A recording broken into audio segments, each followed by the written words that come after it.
talking to you. This is Goddess of Science Biology, and I'm Mrs. Bolvin.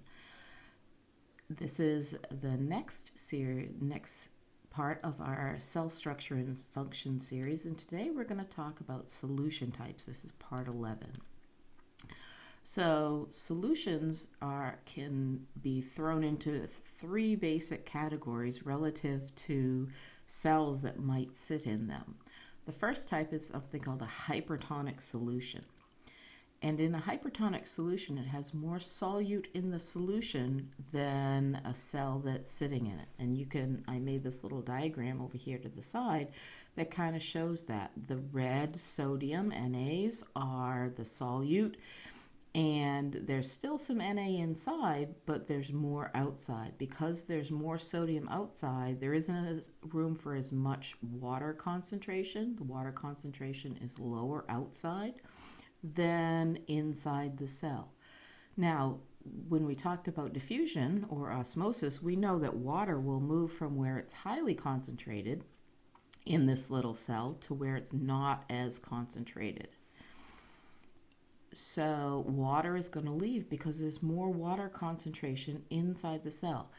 Be sure that you understand this. And we're not talking about there's more water in the cell, just volume-wise. It's the concentration of the water is higher inside the cell than outside the cell. So water is going to leave the cell. So what's that going to do to the size of the cell? Is it going to make it swell? Is it going to leave it the same size, or is it going to get smaller? Well, of course it's going to get smaller, and here's my representation. Because the water is leaving, the cell shrivels up. An example of a hypertonic solution is ocean water. If you've ever been to the ocean and swam in the ocean water, when you get out, your skin feels very, very tight and dry, even though you just got out of the water. And the reason for that is the ocean water has a lower concentration of water, not a lower amount of water, but a lower concentration of water than the cells in your skin. So the water moves out of the cells of your skin into the ocean water to try to equalize that up. So I got a little memory key for you to help you to remember it. The E in hypertonic looks kind of like a shriveled up cell. So that's what happens to cells that are in a hypertonic solution. They shrivel up, they shrink, just like that. The next type of solution is a hypotonic solution. In a hypotonic solution, there's more solute in the cell than the solution that the cell is sitting in. So there's less water concentration in the cell than outside the cell. So here's a picture that shows that we have a little bit of water concentration inside, but a little higher concentration of water outside. So what's going to happen? The water is going to go from a high concentration to a low concentration.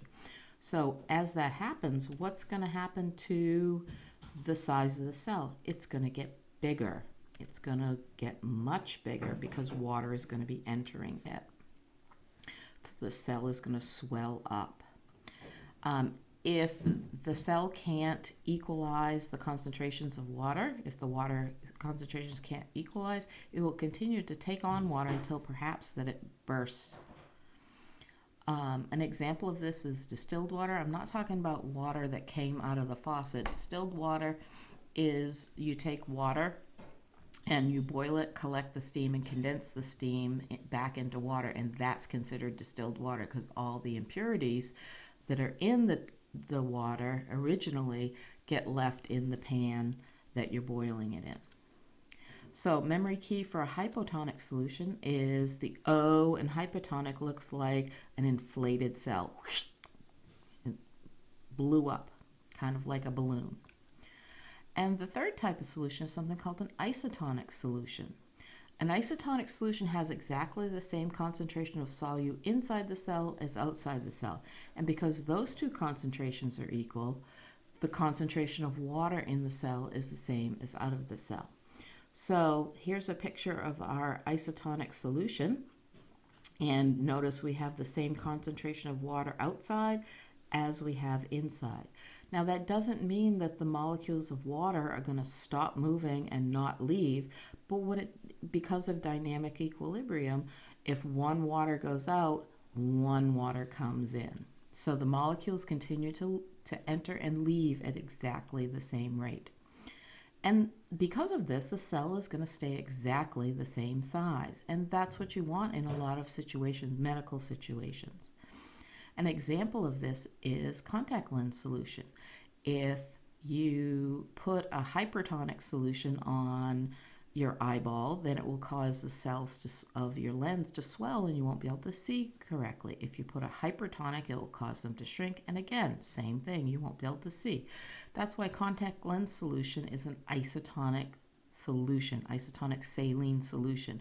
It's a salt solution, but it has exactly the same concentration as the cells of your eyeball.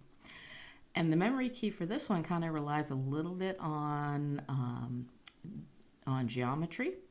And it's an isosceles triangle has two equal sides. So this iso means equal. So isotonic has equal concentrations on both sides. Well, that's it for now. Thanks for joining me. Have a great day.